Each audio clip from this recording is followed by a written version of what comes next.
Kita harus ikut berjuang atas nama benar. Siapapun keturunan kakek Destarastra yang berperang, mereka harus mati semuanya di medan perang. Kemenangan terletak pada mereka yang berada di samping Krishna.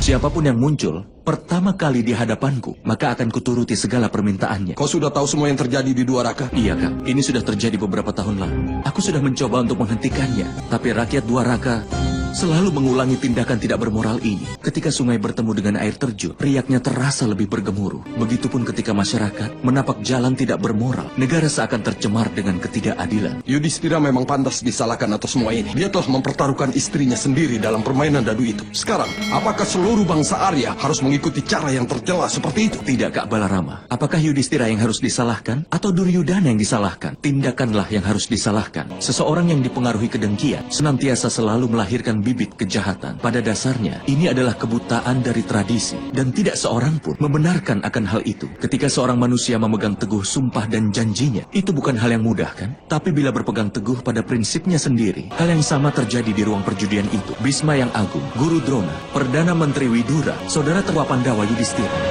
Semuanya terikat oleh kata-kata mereka dan tetap buta oleh karena adanya tradisi. Demi untuk memegang prinsip mereka, andai saja ada salah satu dari mereka bersedia melanggar sumpah mereka waktu itu, Drupadi pasti tidak akan menghadapi peristiwa itu. Apa maksudmu mengatakan itu, Krishna? Apa kita harus melanggar sumpah yang kita ikrarkan? Kebenaran itu seperti pohon, Kak. Sumpah dan janji-janji adalah cabangnya, dan akar pohon adalah kasih sayangnya. Cabangnya tidak perlu terlalu kuat, tetapi akarnya yang harus diperkuat. Bila demi menolong dan membebaskan penderitaan orang lain rela melanggar sumpahnya, maka itu pilihan yang tepat. Tapi di sini, pada saat ini, nilai kasih sayang telah hilang di hati bangsa Arya. Bahkan di seluruh negeri, penderitaan lahir karena adanya kasih sayang yang hilang. Dan penderitaan orang-orang tidak bersalah adalah satu bentuk pengakuan dari masyarakat kita. Ketika tidak ada lagi kasih sayang di masyarakat, mereka merasa tidak ada ikatan satu sama lain, kan? Mereka hanya akan mementingkan diri mereka sendiri. Penderitaan yang sedang dialami rakyat Dwaraka, itu sama halnya dengan penderitaan seluruh bangsa Arya. Cabang-cabang pohonnya mulai rapuh, berlubang, mengering dan menjadi layu. Begitupun halnya dengan kebenaran saat ini yang telah lunglai tidak bernyawa. Inilah saatnya untuk menghidupkan kembali kebenaran. Sekali lagi seluruh masyarakat harus dibuat sadar akan kebenaran. Tapi sekarang kita juga menghadapi masalah yang serius lainnya. Itu karena ketidakadilan yang terjadi di bangsa Arya. Perang besar antara Kurawa dan Pandawa. Perang memang harus terjadi, Kak. Ketika kasih sayang hancur di dalam masyarakat. Kau benar,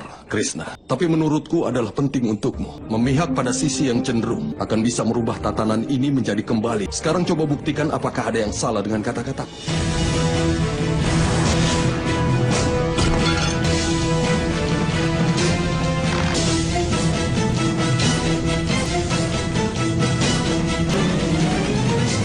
Apa yang sedang kau lakukan? Kepala siapa yang sedang kau bidik?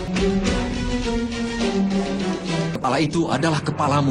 Dengar, Abimanyu, jika kau menghancurkan kepalaku, maka pamanmu Bima pasti akan marah. Karena untuk membunuh kami, para Kurawa, itu adalah sumpah pamanmu Bima. Dan ayahmu sendiri, dia ingin membunuh karena Raja Angga. Kalau begitu, aku akan membunuh semua anak-anakmu, Paman. Ini adalah pamanmu Krishna dan paman Balarama. Karena kedua pamanmu itu telah memilih berpihak kepada kau. Apa kau mampu membidik kepalanya? Kalau ada pot tanah berisi racun yang mematikan, maka pot itu harus dihancurkan, Paman Duryudana.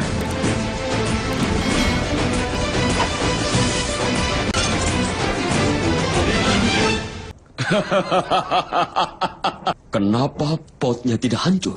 Karena itu adalah kepala kedua pamanku. Mereka tidak akan pernah berpihak pada ketidakadilan. Kau memang pintar, Abimanyu. Kau memang mengenal kedua paman dengan sangat baik. Ayo, sudah saatnya bagimu berlatih gada tempur. Pergilah dan tunggu aku di sana. Diberkatilah. Maafkan aku, Balarama yang perkasa, tapi kau telah berjanji bahwa aku tidak akan berpihak pada Pandawa, kan? Tapi aku tidak pernah mengatakan padamu, Raja Gandhara, bahwa aku akan berpihak pada Kurawa. Jadi bagaimana kau bisa berkesimpulan seperti itu? Aku tidak akan berpihak pada siapapun dalam peperangan ini. Krishna adalah Dewa Narayana. Semua keputusan yang berkaitan dengan tentara Narayani ada di tangannya. Duryudana, pergi dan bicaralah dengan Krishna. Dia telah berjanji padaku bahwa dia tidak akan menolak siapapun yang mendekatinya pertama kali, maka dia akan memberikan bantuannya pada orang itu. Dan ingatlah selalu, Kemenangan terletak pada mereka yang berada di samping Krishna. Aku pergi. Keponakan, cepatlah. Temui Basudewa Krishna segera sebelum Arjuna yang datang kepadanya. Ingatlah, dalam keadaan apapun, Basudewa Krishna harus ada di pihak kita. Dan juga semua tentara Narayaninya. Temui dia secepat mungkin. Cepatlah, keponakanku. Cepatlah. Suamiku, Kak Balarama mengirim pesan. Dia telah menyetujui Kak Krishna dan tentara Yadawa untuk ikut terlibat dalam pertempuran. Cepatlah suamiku, mintalah kepada Kak Krishna dan tentara Narayaninya untuk membantu pihak kita. Madawa selalu berpihak pada kebenaran dan pada keadilan. Kalau tidak ada kebenaran di pihak kita, perang ini tidak ada artinya. Kau harus memintanya suamiku. Bantuan dapat diberikan tanpa meminta. Tapi anugerah itu harus dicari. Tapi jika kau tidak minta bantuan padanya, maka Duryudana pasti akan menuduh Kak Krishna memihak satu pihak. Kak Krishna sudah berjanji, siapapun yang mendekatinya pertama kali, dia pasti akan memberikan apapun yang diminta. Pergilah cepat suamiku. Kau harus mendekati Kak Krishna sebelum Duryudana mendekatinya. Pergilah segera.